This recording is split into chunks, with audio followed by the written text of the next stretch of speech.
Dari situ kita bilang bahwa cahaya buatan itu adalah mendukung kegiatan di siang hari gitu.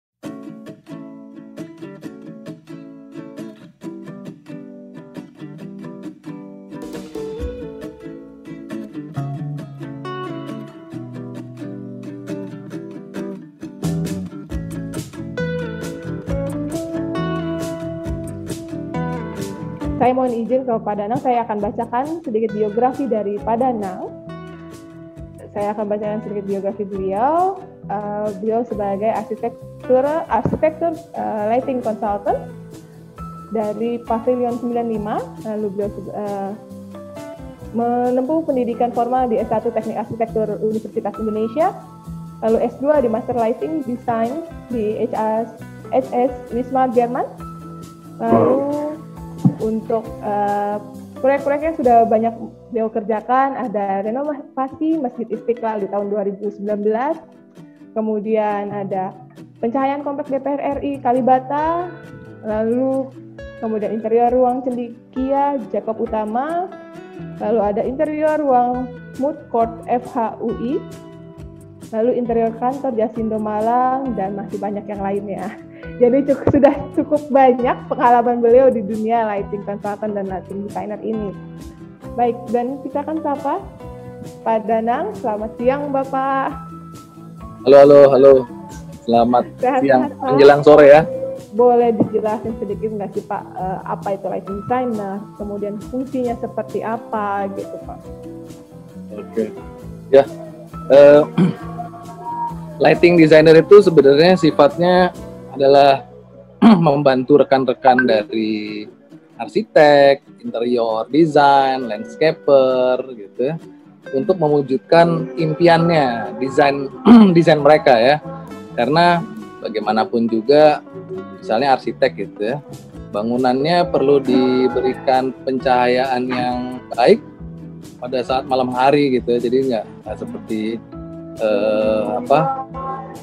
gelap seperti itu. Apalagi kalau di interior juga biasanya kami membantu interior itu untuk mewujudkan bagaimana membantu juga meringankan beban mereka lah ya, interior design, karena interior design itu udah milih warna, milih bahan, milih bentuk dan lain sebagainya. Jadi kami yang akan membantu untuk di segi tata cahayanya, seperti itu, Mbak Ziza.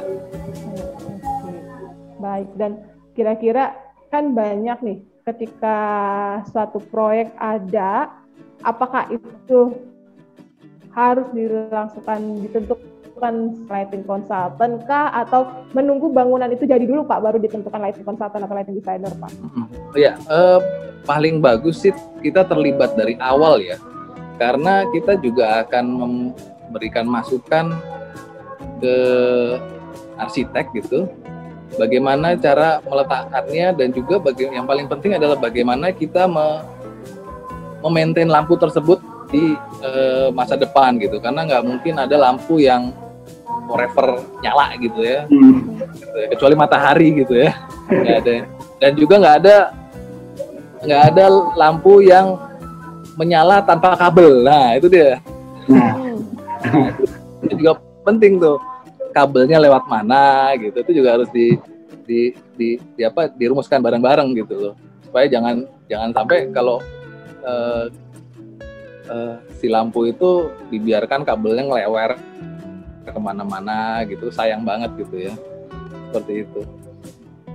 Nah, Pak, saya jadi ingin tanya nih, Pak. Tadi kan Pak Danang sampaikan bahwa fungsi dari lighting designer itu kan untuk membantu juga dari sisi arsitekturnya, juga interior desainnya, Pak ya. Nah itu banyak nggak sih, Pak, kalau dari masukan-masukan itu sebetulnya diterima itu, apakah memang dikeluarkan langsung dari lighting designernya ke arsitek atau interior atau owner gitu, Pak, untuk bisa mendapatkan sisi dramatis dari, kan lampu, kalau kita pakai lampu nggak mungkin kalau cuman dari karya-karya yang monumental gitu, Pak ya, ya lampu aja gitu untuk buat lebih terang gitu. Tapi kan mesti ada sisi-sisi yang harus di create lebih dramatis gitu Pak. Nah itu apakah itu juga jadi salah satu pertimbangan gitu Pak untuk menggunakan jasa lighting designer gitu Pak? Ya betul. Jadi memang kalau saya sendiri, saya tuh diminta bantuan dari teman-teman rekan-rekan arsitek atau interior design dari yang masalah cuman kecil gitu ya, misalnya kayak rumah kecil sampai yang bangunan komplek kayak airport atau kayak rumah sakit seperti itu. Jadi kalau saya pikir memang kita akan memberi masukan terutama ke arsitek, ke interior supaya satu lampunya nggak kemana-mana dan juga lampunya standarnya benar. Jadi karena salah satu contohnya misalnya kalau kita ingin meraih sertifikat green building gitu, nah itu lightingnya juga perlu dihitung juga gitu supaya nggak menyalahi standar yang mereka inginkan. Oh berarti pertimbangannya menggunakan dari sisi lighting design itu nggak hanya cuman dari sisi dramatisir efeknya, efek tampilannya Pak ya, tapi gimana caranya dari sisi lighting designer juga membuat budgeting juga. Mungkin misalnya kayak tadi kita nyebut green project gitu ya, maksudnya berapa yang pas berapa lumens nih misalnya, kalau lampu kan ngomongnya lumens biasanya Pak ya, yang cocok untuk sebuah proyek ini, atau misalnya dan tadi kabel pasti untuk penyambung lampu tuh masih pakai kabel, belum ada yang wifi ya Pak, belum ada yang nirkabel gitu ya.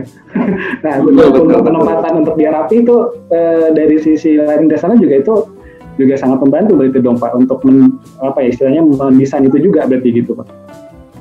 Betul. Kami jadi kalau dari kami sendiri itu juga sampai situ ya, bagaimana jalur kabelnya dipasang di sebelah mana gitu, terus habis itu disembunyikannya di sebelah mana, itu juga sebenarnya bagian dari kita ya.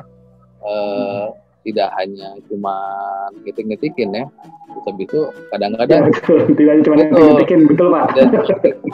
Terkadang misalnya kita tadinya interior desainnya membuat plafonnya tanpa plafon gitu ya, terus kita udah milihin luminernya, tiba-tiba ya dikasih plafon gitu, atau sebaliknya gitu ya.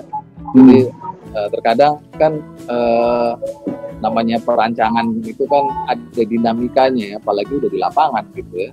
Apakah tiba-tiba kebentur macam-macam lah, tiba-tiba ada kebentur kolom lah, kebentur balok lah, macam-macam. Nah itu biasanya kita akan membantu bekerja sama interior design, arsitek supaya masih bisa lingkungannya itu masih bisa dinikmatin dengan baik, ambience yang dapat. Nah, Pak, kalau untuk lighting designer sendiri itu mengenai skop pekerjaannya itu seperti apa aja sih Pak? Apakah sama seperti perencanaan harus dibuat tadi titik-titiknya dulu kah? Terus melihat dari besar kapasitas listrik dari satu bangunannya kah? Atau sampai perizinannya juga dari lighting designer sendiri yang melakukannya Pak? Ya, kalau dari pengalaman saya itu hampir mirip dengan arsitek atau interior design ya. Pertama kali kita akan membuat sebuah konsep lightingnya seperti apa. Makanya itu kita perlu juga menyelaraskan dengan interior atau arsiteknya, jangan sampai bertentangan gitu. Kita akan menyelaraskan, misalnya kayak di Istiqlal atau di Kulon Progo, ya kita harus sering-sering berdialog sama arsiteknya, sama perencananya ya, sehingga lighting yang kita berikan, konsep yang kita berikan itu mendukung konsep secara general yang dibuat oleh arsitek atau interior, seperti itu. Kemudian habis dari desain, ada desain skematiknya, dari desain skematiknya kemudian kita mulai masuk ke gambar DD, gitu ya. Dari gambar DD ada gambar for tendernya, seperti itu. Jadi prosesnya kurang lebih hampir sama lah sama arsitek dan interior design. Oke, Gitu.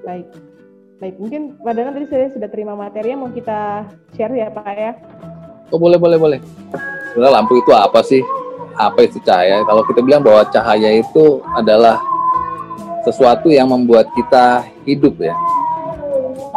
Manusia itu adalah makhluk siang, jadi paling nggak. Jadi ketergantungan cahaya itu pasti besar gitu. Jadi manusia itu dengan begitu matahari nggak ada, kita harus menggantikannya dengan artificial light. Gitu. Nah, kalau ada cahaya, berarti ada bayangan. Kalau ada bayangan, berarti juga ada warna, ada kontras, dan lain sebagainya. Cahaya itu juga bisa membantu mendefinisikan mood yang ada di ruangan itu sendiri. Ya, nah ini kami tergabung dalam architectural lighting design. Jadi bagaimana kita bisa melihat tata cahaya itu dari perspektif yang lain seperti itu. Jadi bukan hanya sekedar terang saja, tetapi permainan gelap terang itu akan dimainkan di ruangan yang akan kita buat. Ruangan itu tidak hanya interior, tapi juga eksterior. Nah, ini kita bisa melihat bahwa bangunan itu adalah sebuah karya seni arsitektur. Gitu. Pasti setiap detail yang ada dalam bangunan itu adalah sebuah hasil karya, hasil pemikiran gitu ya, yang memiliki nilai value masing-masing gitu ya. Kalau kita bisa lihat di sini ada karya modern dan karya yang sedikit tidak modern ya, tapi dengan kecanggihan teknologi pada waktu itu ya. Dua-duanya di Bayern di Jerman. Ini ada Neuschwanstein yang sebelah kanan, dan juga ada Allianz Arena karyanya Herzog de Meuron gitu ya. Nah, kalau kita bisa melihat malamnya itu akan seperti ini, Allianz Arena. Jadi tampilannya akan beda. Jadi begitu malam hari sebuah bangunan itu akan kita menampilkan dirinya sendiri berbeda daripada waktu siang. Demikian pula juga Neuschwanstein. Ya. Wow. Seperti ini. Jadi memang ini istananya putri-putri Disney ya. Jadi di sini bagaimana, padahal dulu belum ada lampu ya, bagaimana lighting designer itu bisa mengubah penampilan bangunannya ini tampak cantik juga pada waktu malam. Karena bisa dilihat kalau di Jerman itu terkadang di musim dingin jam 4 sore aja udah maghrib gitu ya, udah gelap gitu. Jadi mereka butuh bantuan cahaya buatan. Lighting designer itu kita tadi bekerja sama rekan-rekan arsitek dan rekan-rekan interior atau landscaper atau city planner dan lain sebagainya. Kita sebenarnya melakukan part yang kecil banget gitu loh. Cuman mungkin kalau orang bilang apa sih kerjanya cuma netikin lampu gitu doang kan. Netikin lampu doang gitu. Iya, betul, kita netikin lampu gitu ya, tapi lampu apa yang digunakan? Satu, terus habis itu lampunya bagaimana bentuknya gitu. Apalagi kalau misal di kota, kalau malam mungkin jadi penerangan. Orang udah nggak, pokoknya terang aja. Tapi kalau begitu siang, lampu itu akan menjadi street furniture dari kota. Jadi estetikanya kota juga ada di situ. Jadi ada beberapa kota gitu lampu-lampunya kayak di Inggris gitu, ada lampu gas masih tetap dipertahankan gitu ya. Jadi ada lampu-lampu yang kuno banget gitu. Kalau di Indonesia sih, di Jakarta terutama, kalau bisa mas setiap tahun ganti gitu ya, kan apa namanya, biar yang terbaru gitu ya. Nah itu dia. Pak Danang, tadi kan Bapak sempat bilang ketika malam kan jadi fungsi lampu itu baru bekerja sebagai pencahayaan. Kalau ketika siang terlihat estetikanya. Nah, selain si fungsi dan estetikanya itu, apalagi sih Pak dari lighting yang perlu maksudnya yang fungsinya selain itu sih Pak? Selain sebagai estetika ketika siang hari dan malam sebagai pencahayaan, apa ada fungsi lainnya kah dari lighting Pak? Ya sebenarnya fungsi utama dari lighting itu ya dua itu ya, fungsional supaya kita bisa melihat dan supaya kita bisa terlihat gitu ya. Itu kalau buat skala kota ya. Begitu pula juga di dalam ruangan, bagaimana kita juga estetika di dalam ruangan supaya kontras itu bisa diharmonisasikan gitu antara terang, brightness dan kontras itu blend jadi satu sehingga orang bisa menikmatinya gitu ya. Tidak serta-merta seperti kalau misalnya kita ke Koserba gitu ya, pasti terang benderang gitu ya. Tapi kalau misalnya kita ke butik gitu ya, yang dibutuhkan pencahayaannya mungkin adalah bagian-bagian yang khususnya itu. Jadi nah itulah yang dari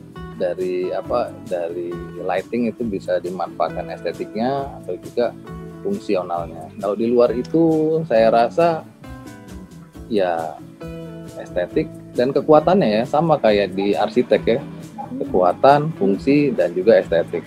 Kekuatannya itu di dalam arti orang pasti akan lebih milih, saya pengen beli lampu yang nggak mati-mati gitu ya. Ada nggak gitu paling kayak gitu. Paling itu yang dicari seperti itu. Mungkin itu aja sih yang bisa. Berikutnya Mbak, nah ini kami dari HTI, Himpunan Teknik Iluminasi ya. Jadi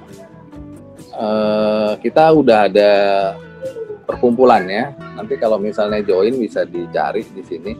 Jadi memang kami ngerjainnya dari lampu jalan, lampu interior, lampu fasad, adalah bagaimana kami mengontrol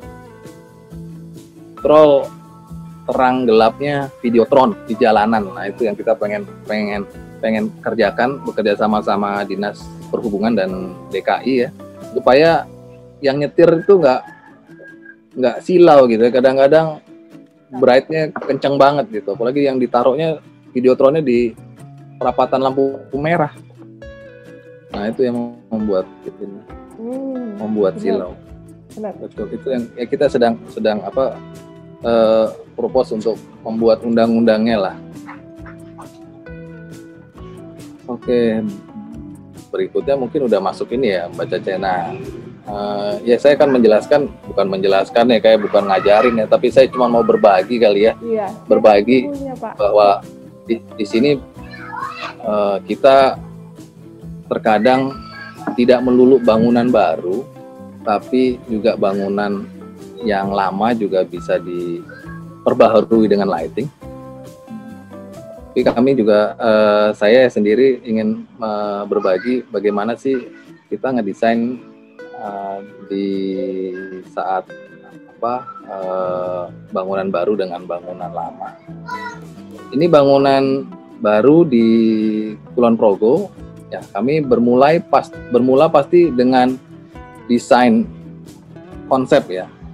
Yogyakarta itu kita tahu bahwa kaya dengan elemen budaya gitu ya. Daya tariknya itu mampu membuat orang dari seluruh Indonesia, bahkan seluruh dunia gitu datang gitu ya, untuk berlibur. Di situ ada Prambanan, ada batik, ada tugu di situ ya.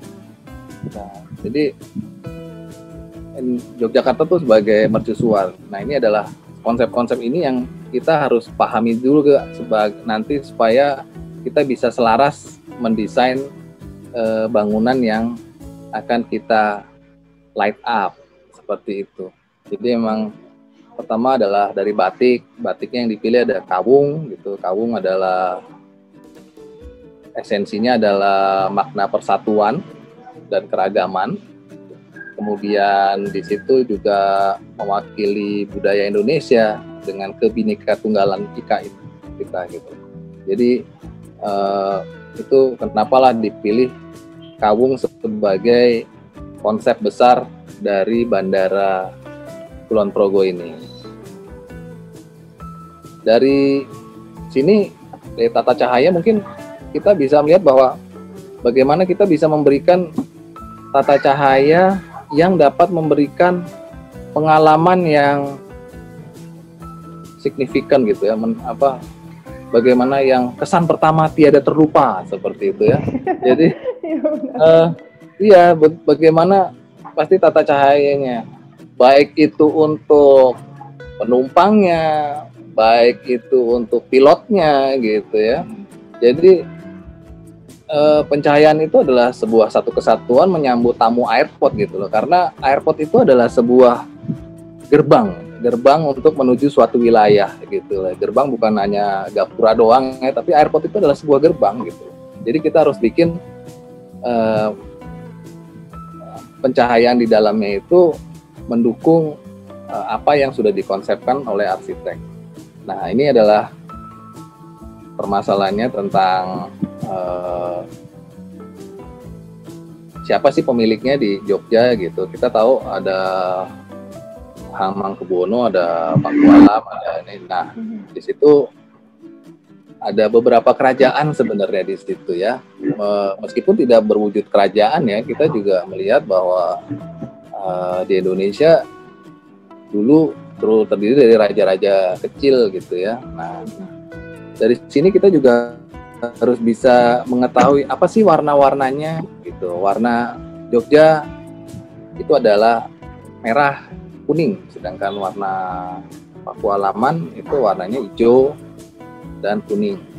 Di situ ada kombinasinya, ada warna ungu sedikit dan juga warna hitam juga. Nah, itu warna-warna ini yang kita perlu jaga dan kita bisa terapkan di lighting. Nah, ini dari gerbang menyambut tamu itu gitu ya, kita memilih, ini konsep dari arsitek yang perlu kita pertahankan. Nah, itu di sisi kanan bawah itu ada tabel. Tabel itu adalah merupakan tabel yang harus kita ikuti karena di situ terdapat persyaratan intensitas tata cahaya. Jadi jangan sampai kurang, kalau lebih jangan terlalu berlebih gitu ya, seperti itu. Jadi itu yang harus dipenuhin. Di situ ada di area check-in, di area concession, di kantor sendiri, ada ya bagasi, imigrasi, bea cukai. Nah, itu semua adalah bagian-bagian dari airport. Nah, itu di setiap bagian itu memiliki standar pencahayaan yang berbeda. Nah, disitulah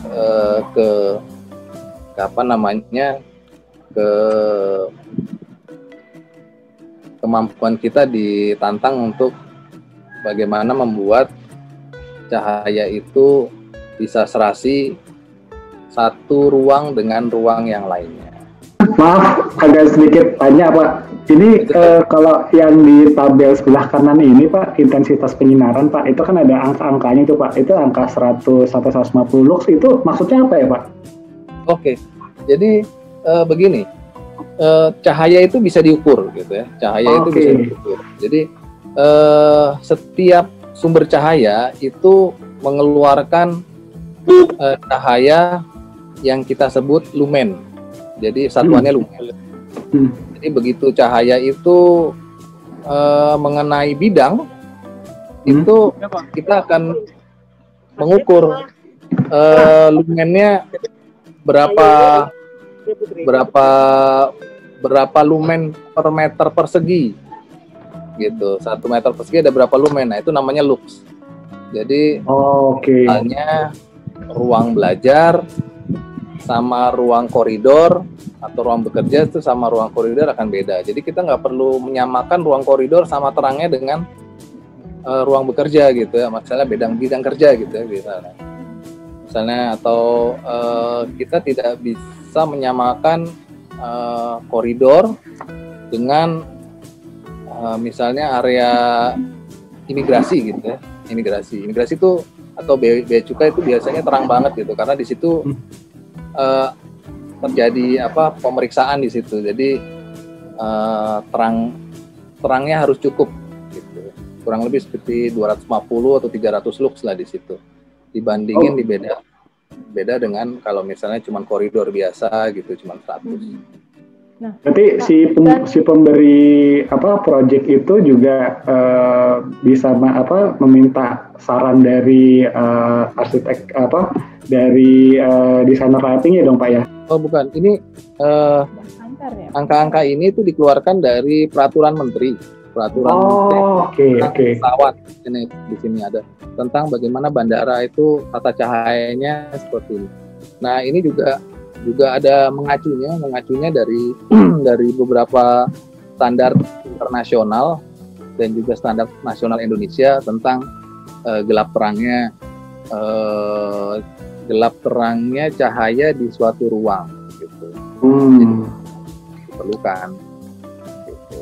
Jadi memang standar ini perlu dipakai. Jadi nanti kalau misalnya ada inspeksi gitu ya, ini kok kenapa cahayanya kurang gitu, berarti biasanya yang disalahkan adalah lighting designernya gitu, atau misalnya ya pengelola bangunan ya, pengelola bandara ya, supaya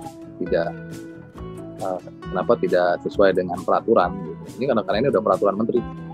Berarti semua berlaku di semua bandara ya Pak ya? Betul. Itu. Ini berlaku di semua bandara. Begitu. Ya, mungkin berikutnya. Nah, ini dia. Wow. Ya, ini adalah gerbang yang di-create oleh arsitek di depan pintu masuk entrance Kulon Progo. Nah, dari sini kami juga banyak belajar ya, dalam arti gini, kalau kita mendesain yang pertama kali adalah mungkin kita akan tidak selalu menghasilkan bentuk yang baru gitu, karena memang kita bisa aja melihat referensi dari yang lain, kita dapat imajinasi ya. Dan ini juga kita tawarkan ke arsitek dan interior design, karena terkadang mereka juga kita jelaskan secara verbal juga nggak masuk gitu ya. Takutnya imajinasinya beda. Jadi makanya itu kita akan tampilkan ini loh gambar contohnya seperti ini. Nanti kalau misalnya terangnya seperti ini gitu. Sebelum masuk ke simulasi komputer ya, kita akan menjelaskannya seperti ini. Jadi gitu. Jadi dari sini kita bisa memberikan masukan sama arsitek-arsiteknya. Ini sebaiknya begini, ini sebaiknya begitu. Nah, itu dia. Ya, ini yang sudah jadinya seperti ini. Jadi terang di sini, dan katanya saya dengar jadi tempat selfie baru nih, jadi tempat kongko-kongko baru nih di sini, gitu ya. Sore-sore katanya bagus gitu. Ya gimana? Ini untuk menentukan akhirnya jadi kan lighting itu kan juga berarti kita memikirkan sudut-sudut bayangannya kan Pak ya, sampai betul, terus mendapatkan feel-nya yang cocok gitu untuk di karakter sebuah bangunan. Itu untuk Kulon Progo sendiri, untuk di bagian-bagian ini itu settingnya berapa lama Pak? Dan maksudnya sampai bisa mendapatkan sudut-sudut bayangan yang diinginkan yang akhirnya jadi instagramable gini Pak? Mungkin bisa di next kan Mbak. Nah ininya ya, namanya bagaimana kita bisa ngatur. Kemudian berikutnya, nah ini yang udah berikutnya, nah ini udah jadinya, tadi yang dibilang itu. Jadi kira-kira memang sudut-sudutnya itu kita pasti akan disimulasikan dulu ke komputernya. Nanti mungkin ada slide, beberapa slide berikutnya kita akan kasih gimana kita. Nah, yang ini yang saya bilang tadi, ini sampai kita menentukan peletakan luminernya di mana, peletakannya luminernya di mana, kemudian besarnya si kawungan itu seberapa besar. Jadi itu si kawung itu kalau misalnya dilihat, ini yang hijau ini itu adalah potongannya yang hijau ini yang di kerak kawungannya ini. Jadi memang besar sekali gitu ya. Jadi skalanya besar sekali sehingga memang kita memberi kesempatan buat arsitek nanti cara peletakannya seperti ini, cara perawatan lampunya seperti ini supaya tidak merepotkan di kemudian hari seperti itu. Nah itu. Jadi ini kalau bisa dilihat itu yang bawah kiri bawah itu ada beberapa karyanya Norman Foster, karyanya Zaha Hadid gitu ya, Airport gitu ya. Kenapa kita di Indonesia jangan mau kalah gitu ya, bahwa ini adalah budaya sendiri gitu dan bisa go internasional gitu. Apa untuk motif batik ini kan berarti kan dari pasti dari desainer arsiteknya Pak ya? Ya betul. Nah tampilan ini kan berarti tampilan kalau melihat kita dari atas gitu dan mungkin kalau malam baru kelihatan kali Pak ya? Betul banget. Kalau ini memang dulu banyak dipertanyakan kan, ini siapa yang ngelihat gitu ya? Siapa yang ngelihat nih? Kan cuman cuman pilotnya doang yang lihat gitu katanya. Iya. Ternyata nggak juga gitu, karena memang tampilan di bawahnya pun juga bisa berubah. Jadi seperti yang tadi yang foto dua slide sebelumnya itu kan ada ini gambar yang warna ungu, ya biru warna gitu ungu ya Pak ya. Nanti mungkin ada ditampilin berikutnya deh Mbak, nah ini berikut warnaannya. Nah ini yang kiri itu kalau yang merah semuanya gitu ya. Kalau kuning saat ada kerajaan seperti itu. Kalau misalnya yang kiri bawah ya kita tahu bahwa misalnya ada 17-an bisa diwarnain seperti ini. Kalau yang kanan bawah misalnya ada Pakualam lagi ngerayain selebrasi bagaimana gitu.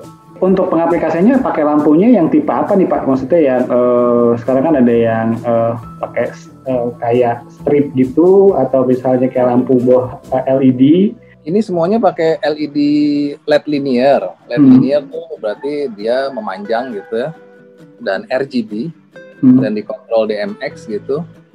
Nah, ini dipantulkannya seperti ini. Nah, dia lampu atasnya itu dan bawahnya ini kayak kita akan menyampaikan ke klien lampu-lampu apa sih yang ada di sini dan bagaimana ambience yang bisa terjadi di sini. Gitu. Nah ini secara secara skematiknya seperti ini kita. Nah dari situ kita memasukkan ke dalam komputer lebih scientific lah ya, lebih terukur. Jadi apa yang sudah kita masukkan itu bisa dipertanggungjawabkan gitu. Ini, nah itu yang hijau-hijau berarti 200 lux itu kurang lebih di situ. Jadi cukup untuk pencahayaannya. Nah ini adalah hasil renderan dari program yang sebelumnya tadi.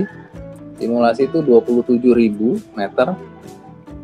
Wattasenya jadi 32.000 watt.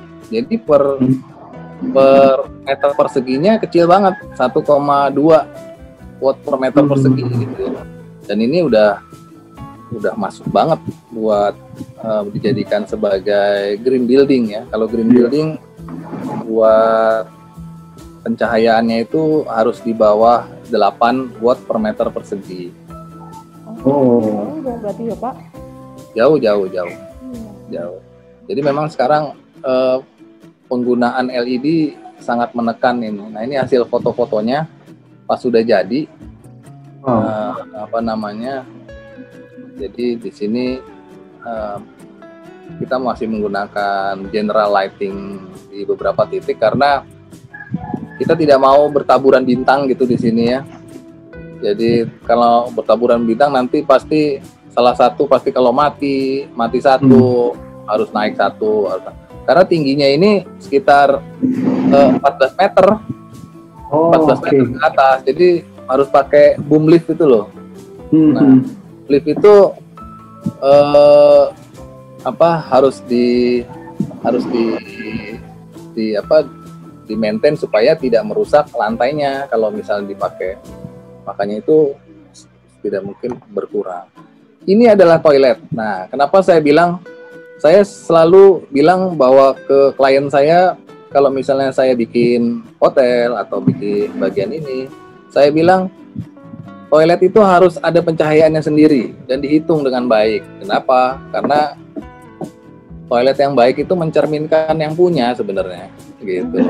Jadi, kalau misalnya toilet itu terang benderang, itu pasti orang suka menggunakannya dan orang nggak takut ke sana gitu ya. Selain nggak takut ke sana juga orang juga bersih gitu. Kalau terang kan ibaratnya bersih gitu ya. Pas gate menuju ini foto dari Mas Fernando Gomulyo nih. Dia spesialis arsitek fotografi ya. Berikutnya itu di lebih dekat lagi gate-nya. Berikutnya Mbak, ini ada foto-foto yang jadi ya. Mungkin yang belum pernah mampir ke Kulon Progo bisa lihat di sini. Jadi kan foto ini kan berarti kan kayaknya pas tadi slide sebelumnya tuh pas malam pas siang hari ya Pak ya. Ya, nah, itu sebagai lighting designer waktu megang project ini Pak, itu gimana caranya kalau pasti kan kalau sebuah bandara atau arsitek yang ngedesain tuh akan banyak bukan untuk cahaya matahari masuk ke dalam biasanya kan Pak. Nah itu gimana caranya, maksudnya Pak Dana waktu itu menempatkan titik-titik lampu itu tuh untuk tetap lampunya tetap terlihat dan ada sisi dramatisirnya dari sebuah lampunya itu Pak, dari sisi itu Pak. Ya betul, jadi gini, kalau sinar matahari masuk ke dalam itu terutama di gedung-gedung besar seperti ini, bangunan kayak gitu, itu pasti tidak akan masuk sampai ke tengah ruangan ya. Dari situ kita bilang bahwa cahaya buatan itu adalah mendukung kegiatan di siang hari gitu. Jangan sampai begitu mentang-mentang siang hari ada matahari, lampunya dimatiin gitu ya. Jadi saya selalu membuat pengelompokan ya. Kalau pengelompokan itu dibagi semakin mendekat ke jendela. Jadi per layer gitu ya. Per layer semakin mendekat ke jendela, sehingga kalau siang hari yang dekat jendela kita matikan. Gitu. Jadi tidak memboroskan energi. Nah, ini ada masjid. Kalau masjid ini buatannya Ketua HTI. Ya, jadi kalau kita mengerjakan sebuah proyek besar, itu kita nggak, kalau saya sendiri, saya sih inginnya yuk bareng-bareng ngerjainnya. Di sini juga ada Pak Bina, di sini juga ada halo Pak Beno, Mas Kian Endrawan, ada Mas Bayu yang ngerjain semua satu bandara ini ya. Jadi kita bagi-bagi tugas lah kira-kira. Karena jujur aja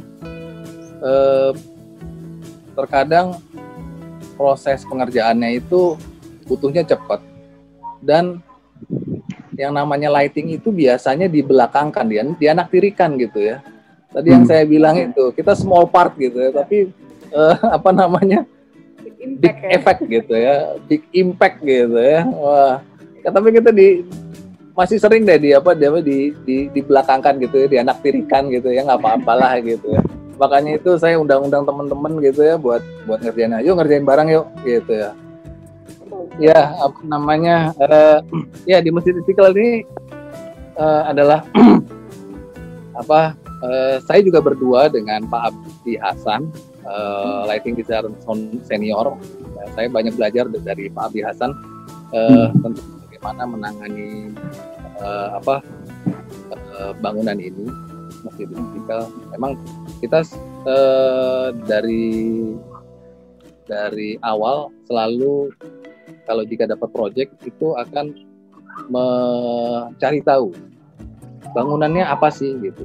Kayak Masjid Istiqlal ini, Masjid Istiqlal itu artinya merdeka gitu ya, Masjid Nasional Indonesia satu-satunya gitu.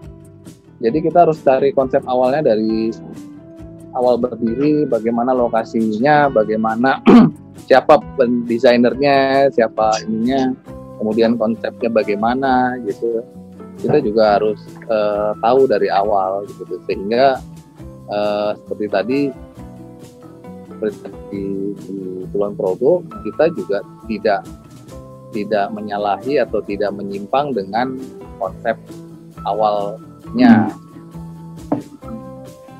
Nah, kalau yang di Istiqlal ini sendiri bagian mana aja nih Pak yang Bapak desain kembali, interior kah, eksterior kah, atau bagian-bagian tertentu lagi Pak? Semua 100%. Wah. Jadi, nah ini berapa tahun Pak? Sebelum tadi kan Kulon Progo setahun. Nah ini apakah Roro Jonggrang juga Pak? Sepertinya seperti itu ya. Berkaitan dengan ya saya banyak dikasih proyek pemerintah gitu ya. Proyek itu kebanyakan memang proyeknya pasukan Bandung Bondowoso semua gitu. Ya, seperti itu gitu ya. Mana kalau ditanya kapan harus jadi? Ya seharusnya kemarin gitu ya. Gitu. Jadi ya kita harus selalu tegap lah ya kalau orang bilang terus bisa memandang ini. Jadi memang tadi dibilang kenapa kita harus merubah semua tata cahaya yang ada di Istiqlal itu, karena memang Istiqlal itu dibangun pada saat pergantian pergolakan politik ya gitu ya. Jadi bahkan sampai Istiqlal itu dibangun oleh Pak Karno, diresmikan oleh Pak Harto gitu ya. Jadi dan itu adalah masa yang pelik sekali gitu ya. Pelik karena kalau nggak salah itu zaman tahun segitu itu harganya 2,6 miliar gitu ya. Bayangin harganya. Wow. 2,6 miliar di tahun 60-an gitu ya. Jadi berapa kalau harganya? Tapi memang kalau dilihat kualitasnya Istiqlal itu memang sesuai dengan konsep yang diinginkan Pak Karno. Dia nggak ingin membuat masjid, dia ingin membuat monumen gitu ya. Monumen seperti bangsa-bangsa Indonesia dulu membuat Borobudur dan Prambanan gitu ya. Jadi karena sekarang mayoritasnya orang Indonesia adalah Muslim, jadi dibuatlah masjid gitu ya. Makanya itu masjidnya pun juga barang-barangnya, bahan-bahannya juga diambil dari Indonesia dan barang kebanyakannya dan dari teknologi yang tercanggih saat itu gitu. Ini adalah bagaimana kita mendesain Istiqlal. Kita harus mengetahui dari konsep arsitekturalnya yang diterjemahkan oleh Pak Silaban dari Pak Karno, kemudian konsep keislaman. Jadi kita punya An-Nur ayat 34 itu kita pakai. Di sini kalau secara teknis ada pemilihan luminer, pemilihan CCTV. CCTV itu color temperature dari cahaya. Kalau kita misalnya orang awam itu biasanya lampunya yang mana? Lampunya yang kuning dong gitu, atau yang putih. Nah gitu ya. Baru saya mau tanya tuh Pak, kapan kita harus tahu penggunaan lampu kuning kah, lampu putih kah? Kita kan kalau orang awam, oh yaudah yang penting terang, lampu putih aja gitu kan. Betul. Gitu juga sih. Nah, ini juga terpengaruh di sini juga, Mbak Din.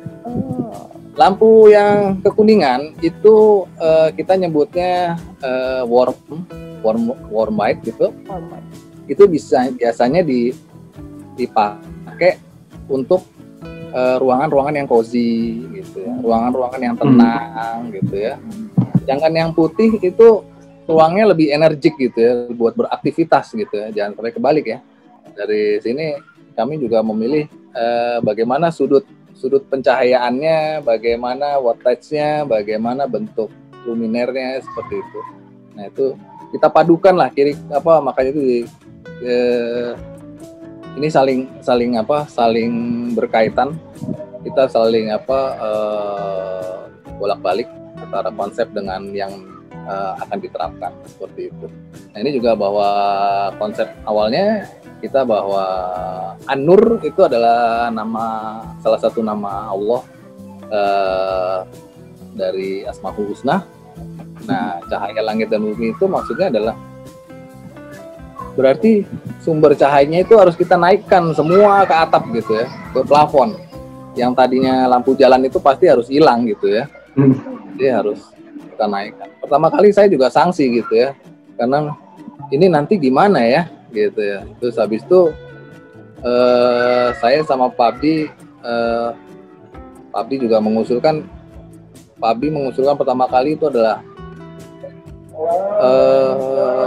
rumah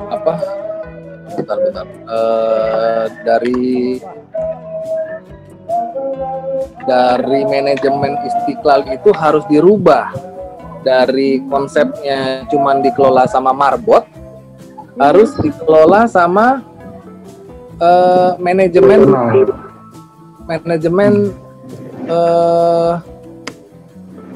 hotelan kali ya Pak, jadi biar paham gitu kali Pak. Manajemen building ya Pak.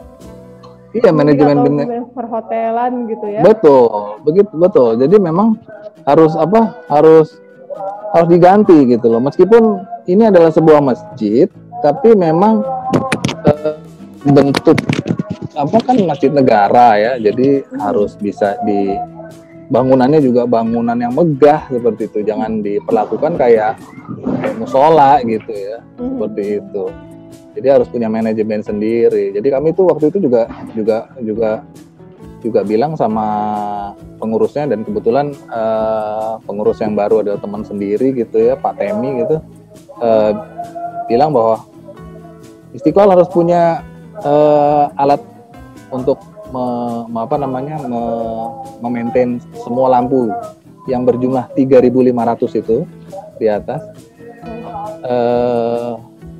Dan misalnya alatnya bisa disewakan ke bangunan-bangunan gedung sekitarnya gitu. Nah, saya akan ngasih petunjuk nih. Di sini kita ngedesainnya bahwa ada Monas, ada Istiqlal. Nah, kalau kita lihat, itu adalah ada sumbunya di situ. Sumbu namanya disebutnya sumbu kebangsaan. Sumbu kebangsaan itu dari Monas ke Istiqlal, kemudian ke Gereja Katedral. Itu adalah sebuah sumbu kebangsaan. Itu dari yang dikonsepkan oleh Pak Silaban. Nah, ini dia. Ini adalah gambar Pak Silaban ketika dia mengikuti kontes, karena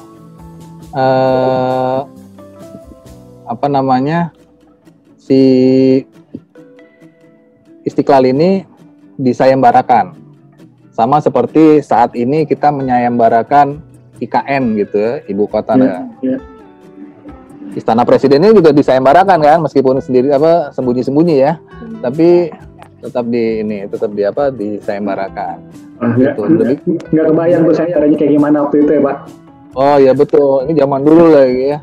Nah makanya itu dia di sini ada akses Monas sebagai akses kebangsaan, dan juga akses kiblat sebagai akses ketuhanan. Ini adalah konsep yang luar biasa sekali saya bilang buat saat itu ya Pak Silaban menampilkan ya. Karena juga dari sini ada prosesnya. Nah, dari proses pertemuan antara kebangsaan nggak apa-apa Mbak dari situ. Antara ketemu dan kebangsaan itu, nah dari sini konsep Islamnya keluar dari buat konsep lighting. Di agama Islam itu ada sholat 5 waktu yang merupakan tiang agama yang juga waktunya diatur oleh matahari gitu ya. Iya. Kita tuh sebenarnya sholat kan berdasarkan matahari gitu ya. Zuhur, asar, maghrib sampai isya gitu ya. Nah, itulah yang kita masukkan ke dalam desain lighting yang ada di Istiqlal sekarang. Ini dia.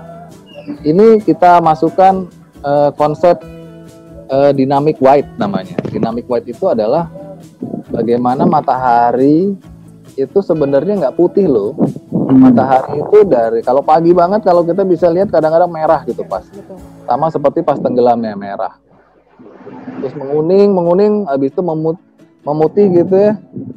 Kemudian menguning lagi gitu ya. Nah, ini memiliki spektrum cahaya yang sendiri-sendiri tiap waktunya.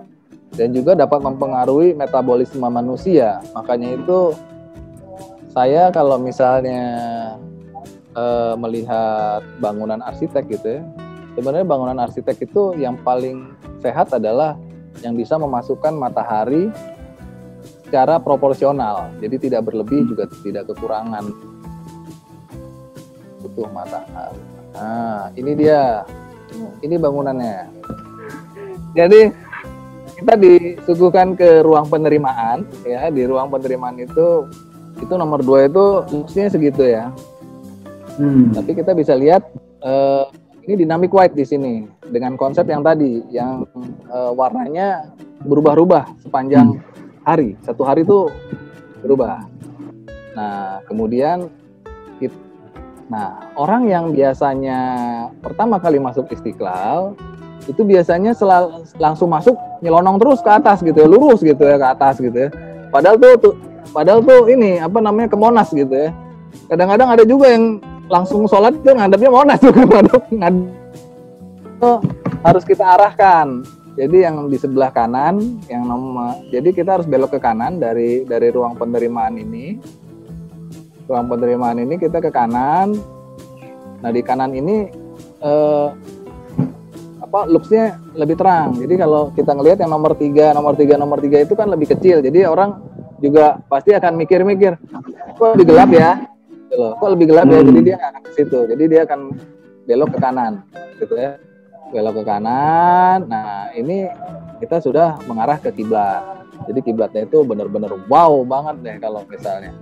Kami memberikan konsep seperti ini. Jadi dibagi-bagi. Nah ini adalah 5.400 itu putih warnanya. Jadi ruang itu putih. Kenapa putih? Supaya nggak ngantuk, ya. Iya. Benar-benar. Udah dikasih putih aja biasa tidur gitu ya kalau khotbah ya. Apalagi dikasih kuning, wah tambah ketiduran gitu ya. Nah, ini masih pakai lampu jalan ya, Pak? Komunikasi, Pak. Ya udah kita rubah. Ini konsep yang kita Nah, itu makin keluar makin kekuningan ya warnanya. Betul. Iya. Jadi bagaimana warnanya? Ini ada tingkat luxnya.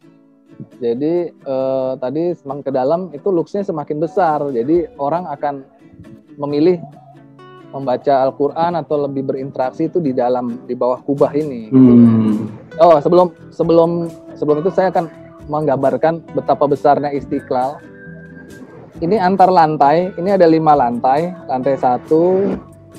Paling bawah itu lantai ground, itu lantai 1, lantai 2, lantai 3, lantai 4, dan lantai 5. Itu antar lantai, itu floor to floor-nya 5 meter. Wow, jadi antara kalau kita berdiri di tengah kubah, bawahnya kubah itu 25 meter. Kebayang ya, 25 meter. 25 meter itu kurang lebih kalau kita menyelam harus pakai megang sertifikat tuh. Iya. Sudah bisa diving itu, Papa. Sudah bisa diving. 5 meter. Kebayang ya.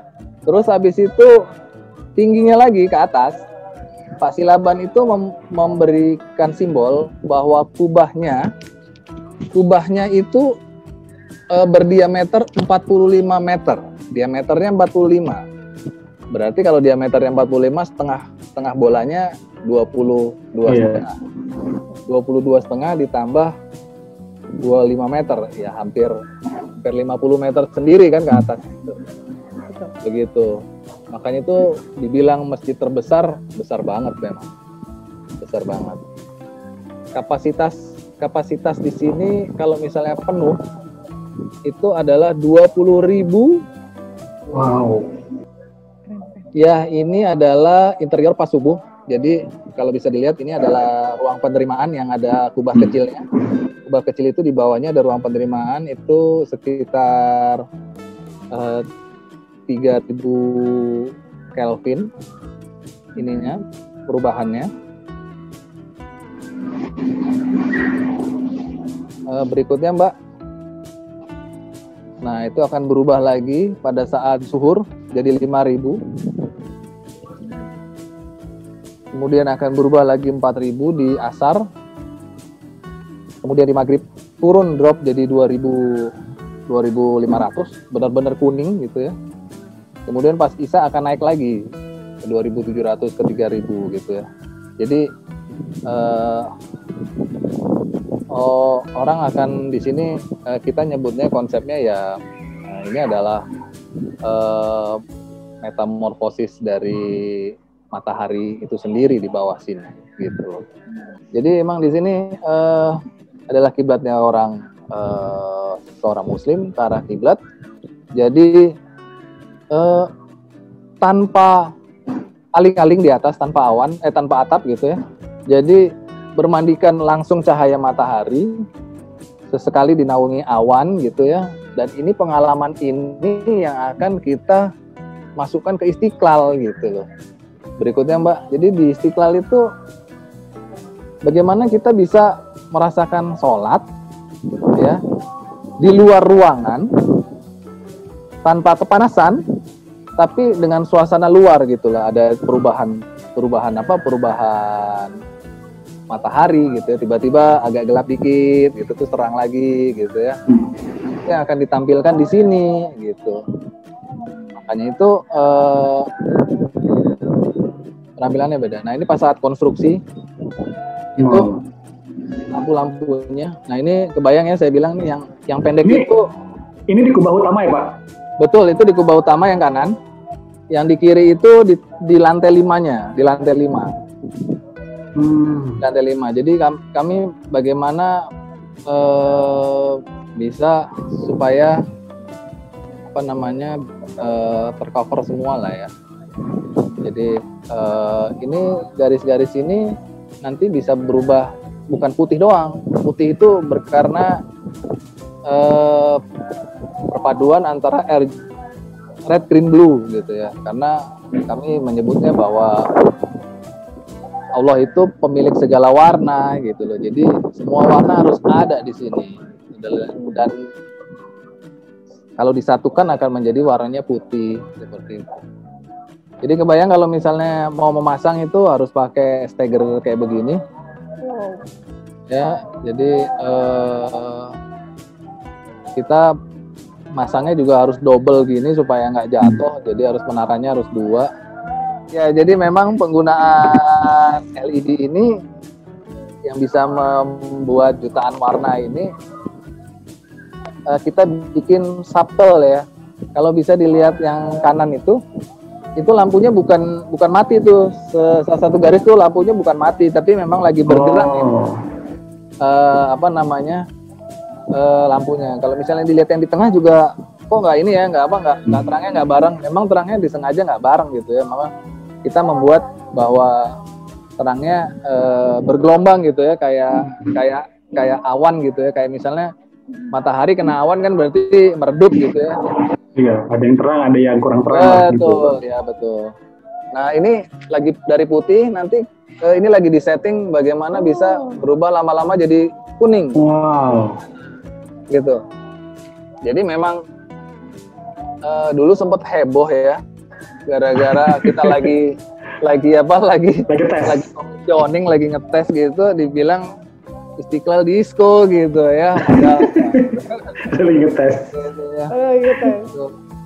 Jadi, nah ini pas lagi ngetes warna-warnanya, karena sebagai desainer kita harus membuktikan bahwa apa yang sampai di lapangan itu bisa sesuai dengan ininya, dengan janjinya lah ya. Gitu, sesuai dengan janjinya. Jadi memang ini lagi pengetesan gimana, tapi ini bukan video yang heboh waktu itu, tapi memang lagi ngetes bagaimana bisa. Emang netizen Indonesia sadis-sadis ya, Pak? Netizen Indonesia emang sadis-sadis. Netizen maha benar katanya. Ya ini pas lagi ngetes, nah jadi warnanya bisa berubah gitu, bisa berubah karena kalau nggak dites kita nggak tahu kekuatan lampunya seberapa gitu lah. Nah ini pas lagi ngetesnya pas kiri, pas kanan sudah terpasang semua. Pas kiri ini pas lagi Pak Basuki datang. Nah Pak Basuki datang itu setelah ribut-ribut di gitu ya, di mana di sosmed. Kita waktu itu pokoknya kita hilangin lah yang namanya berwarna, kita hilangin lah. Terus habis itu Pak Basuki cuma bilang, saya mau warna biru. Wah, heboh lah. Heboh. Aduh udah di-delete gitu, gitu. Tapi untung aja sistemnya udah canggih gitu ya. Jadi langsung di restore gitu. Kalau tinggal dipilih semua warnanya, tinggal dikasih warna biru gitu. Bener-bener kayak di akuarium. Gitu loh. Jadi sebetulnya kayak lampu-lampu itu kayak kita ngelihat betul tadi kata Pak Danang ya, kayak kita lihat monitor TV kayaknya malah kalau bisa gitu. Betul. Itu dia. Tapi ya karena ini apa namanya di masjid ya, di masjid agung gitu, di masjid nasional ya, kita nggak akan menggunakan buat ekstrim itulah Pak ya. Itulah. Jadi memang kita akan membuat subtle mungkin lah ya. Nah, seperti pada gambar yang di sini. Ini adalah penampakan sehari-harinya sebenarnya. Sehari-harinya. Kita ada lampu downlight lagi gitu. Nah ini adalah perhitungannya lagi tadi kan. Saya bilang bahwa kita harus pakai perhitungan gitu. Jadi kalau biar untuk dipertanggungjawabkan bahwa di bawah itu memang sesuai gitu. Berikutnya, nah inilah kondisi aslinya. Kalau sehari-hari itu seharusnya begini gitu ya. Jadi tidak ada warna yang semua itu tidak ada berwarna. Jadi yang ada cuman lampu downlight kecil-kecil seperti kita melihat bintang di langit gitu ya, kecil-kecil gitu. Karena ini random meskipun teratur masih random ya ini kita nyebarnya. Tapi akan lebih terang di bawah gitu loh. Jadi kesannya yang dibilang dulu adalah Istiqlal Disco tuh nggak ada sebenarnya. itu yang videoin yang salah tuh Pak. Kita lagi ngetes. Seperti itu. Jadi memang ya begitulah. Memang, nah itu ini adalah perjalanan panjang menuju Kubah ya.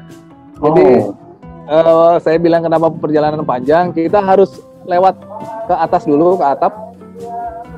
Dan atapnya Istiqlal itu yang putih itu kalau diinjek itu jam 12 siang nggak panas gitu. Saya pernah dengan barefoot gitu, dengan kaki telanjang itu saya lari-lari aja itu nggak panas sama sekali. Luar biasa banget lah teknologinya. Jadi itu katanya itu bahannya sama yang di Masjidil Haram itu dibawa ke sini gitu. Jadi tapi kita nggak bisa sholat di atas ya. di lantai putih itu ya. Tapi itulah di sini gimana. Nah ini kubahnya ini ada dynamic white-nya juga. Tapi dynamic white-nya juga kita bikinnya kuning dan putih. Jadi karena chrome-nya itu warna brass gitu ya, warna Jadi kalau begitu pas disinari putih gitu ya, warnanya akan seperti ini.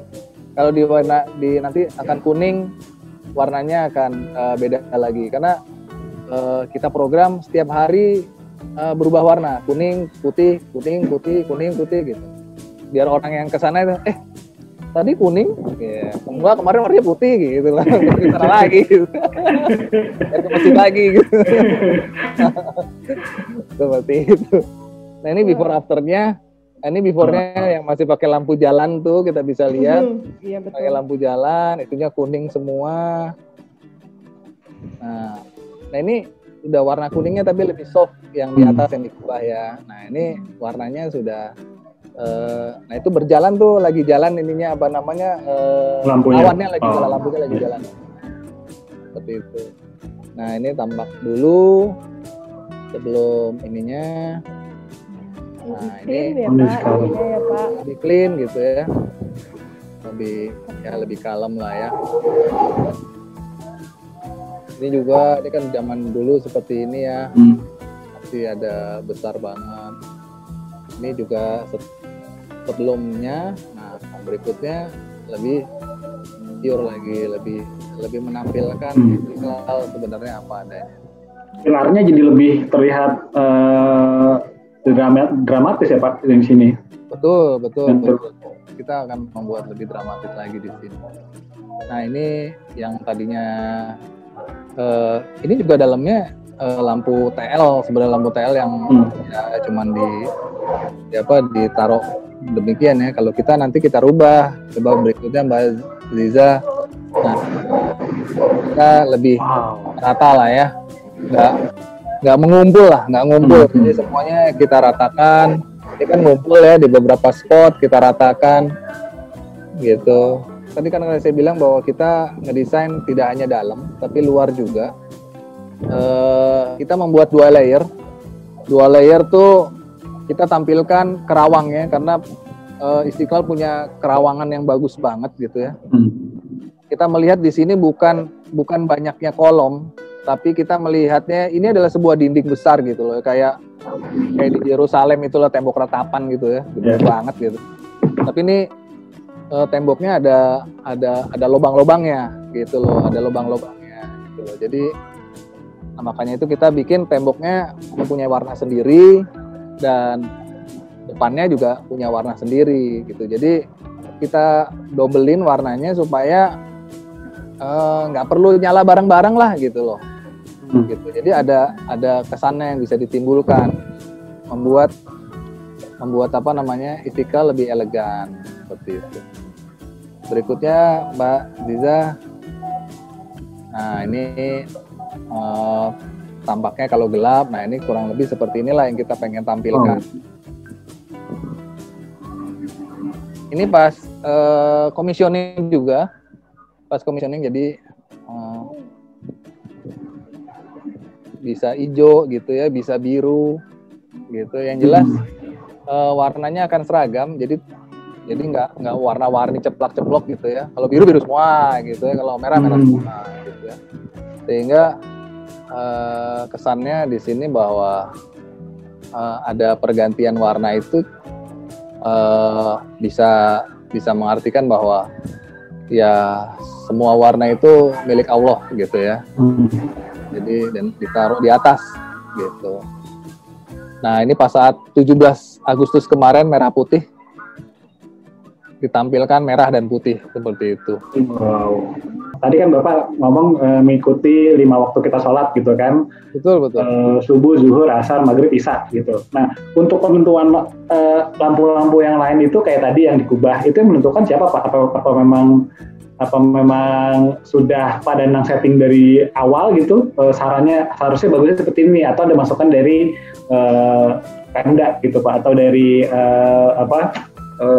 pemerintah gitu loh Pak? Jadi awalnya adalah kami yang desainer yang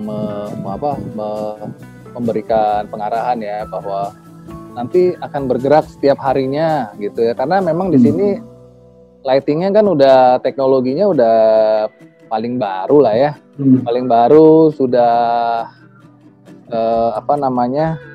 controllable semua gitu ya. Jadi tinggal dimasukin programnya, dia akan jalan sendiri gitu kan. Kalau kami prefernya tadi pengennya ingin mengikuti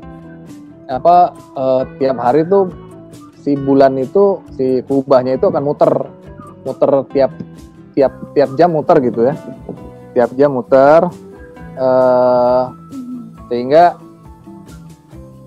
perputaran itu kan cuma dari maghrib sampai jam 9. Habis itu dimatikan pelan-pelan gitu ya supaya nggak boros lah lampunya. Seperti itu. Jadi terus kemudian kalau ada occasional lain, misalnya ada peringatan 17-an gitu ya, bisa dimasukkan warna-warna lain seperti itu. Di sini mungkin kalau bagi teman-teman yang ingin berkolaborasi dengan di Katalog Pro, jadi tinggal lihat aja di situ. Terima kasih Katalog Pro. Kalau ingin bisa langsung ya kontak Pak Danang ada di Katalog Pro. Iya, kalau ingin berdiskusi lebih lanjut mengenai lighting designer dan sebagainya, pokoknya mengenai teknik perlampuan, Pak Danang siap membantu dan siap berkolaborasi ya Pak, dan sudah ada halamannya di Katalog Pro.